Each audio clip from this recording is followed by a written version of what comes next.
One thing I talk about a lot on this channel is improving your ability to solo on the guitar. And a lot of this involves the technical aspects of our playing, like scales and rhythms and accenting and technique and speed and time feel, these kinds of different things. But when you need to actually play music with other people and put it all together, how do you do that? How do you put it all together and just think in a more musical way, and more importantly, think in an interactive way with the musicians who you're playing with? As I got more experience as a guitar player, and especially meeting musicians and playing with them in music school and afterwards, one of the things that came up was that I realized that I could play pretty well. I knew how to play different songs, and I knew how to play all the chords, and even knew how to solo okay over them. But one thing that I really couldn't do at all was actually interact with the other people I was playing with. I noticed a lot of times that I would kind of get in my own little world soloing when I was playing with other people. And one of my good friends, a bass player, his name is Senegal, and if you watch this video, Senegal, what's up? He would always tell me, like, man, you're never listening to anyone when you're playing. Like, I'm just kind of in my own world soloing. And this got to me thinking a lot. Like, I made this huge realization, like, wow, when you're improvising with other people, playing with other people, you have to listen to them. And you have to listen to them, like, really, really well. You need to be able to listen to other people you're playing with while you're playing, pretty much just like if you weren't playing, and be able to give them the same attention when you're listening to them so that you can interact with them. So in today's video, along with the help of my friend Jared from Sound Guitar Lessons, who graciously agreed to help me out with this video, I'm going to show you how to play more interactive guitar solos. And this is going to be a super duper fun thing for you to practice. It's actually going to be pretty hard, but the best thing about it is that it's going to get you into a better mindset for playing with other people. And the best part about this is that you can practice it by yourself. Now, the best way, of course, to get better at playing with other people is that you need to play with other people as much as you possibly can, but you can actually practice this by yourself. And when you do play with other people, you're gonna notice, wow, I can play with other people a lot better. So here's how this video is gonna work. Jared and I are gonna be soloing over this track that I made. It's a very simple jazz blues backing track. It's 3 choruses. And each of us are going to do a take by ourselves. Now here's the key. In the take that we do by ourselves, we are going to imagine another person playing with us, another soloist, and just imagine them playing something. So I'm kind of listening to someone in my imagination, if that makes sense. And the idea is that it's going to kind of cause us to leave a little bit more space and just leave some more room for interaction. So now, once we each have our take that's by ourselves, we are going to send each other the takes, and then we are each going to do 3 takes soloing over the other person's take. Okay, so each of us is going to have 4 takes in total, and each of these 4 takes is going to represent what I'm going to call the 4 basic types of interaction. So the first interaction type is listening, and while there isn't like a concrete way to demonstrate listening in and of itself, listening is a prerequisite for number 2, 3, and 4 on the different types of interaction. Listening, it just comes first. You have to make sure that even if it's not affecting the material that you're playing at all, you need to make sure that you are listening to the track and listening to the other soloists, or in this case, listening to the other imaginary soloist for our first takes, just like you're listening to a record, like you're sitting down here and relaxing and you're just listening to a record, you're not playing guitar at all. You need to be able to listen just like that while you're playing and thinking of all these things that you want to do on the fretboard. So without further ado, here are first takes.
Okay, cool. So now we have a good starting point for you guys to hear, because you're going to actually be hearing those same solos, but the only difference is going to be how each of us plays over the other person's solo. So the next interaction type that's going to be demonstrated is call and response, and this can be concretely shown because call and response is very simple.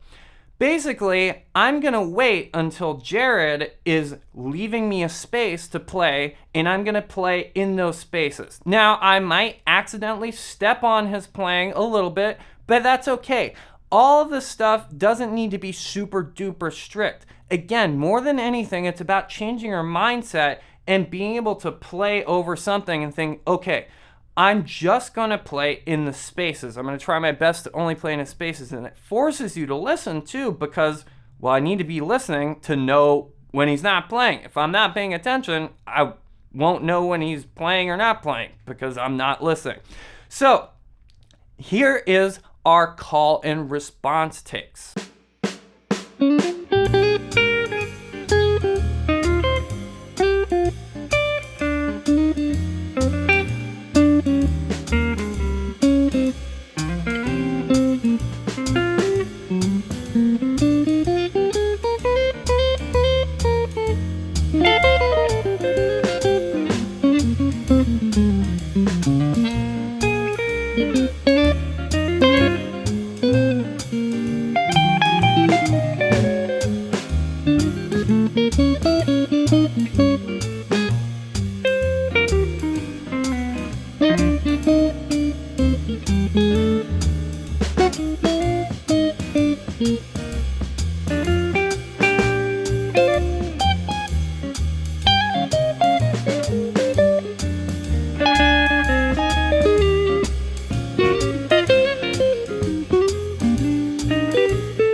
Okay, now interaction type number 3 is what I call energy level matching. So it's really, really important when you're playing with other people to be able to sort of go with them and go where the musical direction of the performance is heading. If there's a kind of very inactive, like not a lot of playing going on, then that's the kind of thing that I'm going to match. So if Jared's not playing a lot of notes, he's leaving a lot of space, I'm going to not play a lot of notes. I'm going to leave a lot of space too. I'm going to kind of match that energy level. But as he starts getting more active, as he starts playing more different notes and faster subdivisions, I will try to go along with that and match that energy level. And this is something, by the way, that all good drummers do really well. Drummers always are trying to either push the energy of the song in a certain direction, or when they're playing with a soloist, they're trying to match and support the energy that the soloist is giving off. So now hear how the stuff we play sounds different when thinking in this different mindset of energy matching versus just a basic call and response takes from before.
Okay, so last and, well, kind of least too, is the fourth interaction type, imitation. So the reason why I jokingly said kind of least is because, well, imitation is sort of like a mistake that people make. I don't want to quite go all the way to call it a mistake, but when people a lot of times learn how to start this idea of interacting with other people when they're playing with them, and this happened to me, by the way, I did this, made this mistake, is that you think, okay, well, I'm going to listen to the other people I'm playing with, so I'm going to like copy what they're doing. Maybe not even on purpose, but you just kind of naturally start copying because you're listening and you kind of can't think of your own separate ideas to play, so you just try to funnel what you hear from the other people through your guitar, if that makes sense. So it's actually very, very powerful, of course, and you actually need to have like great ears and stuff to be able to like hear somebody play something and copy it exactly, of course. So there's nothing like wrong with it, but I guess where it goes bad is when that's like the only thing that you do. Like you're either in your own world, like playing your solo, or you're like copying what the other people are doing instead of, having these other kinds of interaction. So with that being said though, it is still a really cool idea to practice this. Like, can you do your best to kind of copy what's going on? And actually, even though Jared and I are doing this together, one of the things, like I was saying a little bit before, that I like to do is do these things along with recordings that you like. If they're Charlie Parker recordings, or they could be literally any recording that you like, to solo over the recording and try to interact with the recording. It can be a really great exercise to see like how much can you copy like in real time. It's really great for your ears and just your musicality in general. So without further ado, here is how it sounds when Jared and I try to imitate each other on our takes.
Okay, so I hope that helped you get a much more like literal sense of the meaning of interacting when you're playing music, and this idea of being able to listen really, really well to everything that's going on, whether it's you're playing with a recording or playing over a recording, or you're playing with other people, to be able to really literally listen and be able to interact in all these different kinds of ways musically, and not be worried so much about every note that you're playing or every kind of rhythm that you're playing. You're really thinking in much more broad terms and more communicative terms like this. One of the best things that helps other people interact with what you're playing and feeding them as a soloist is to be able to make really solid melodic motifs. And one of the best ways to do that is by using melodic patterns to improvise with. So if you're interested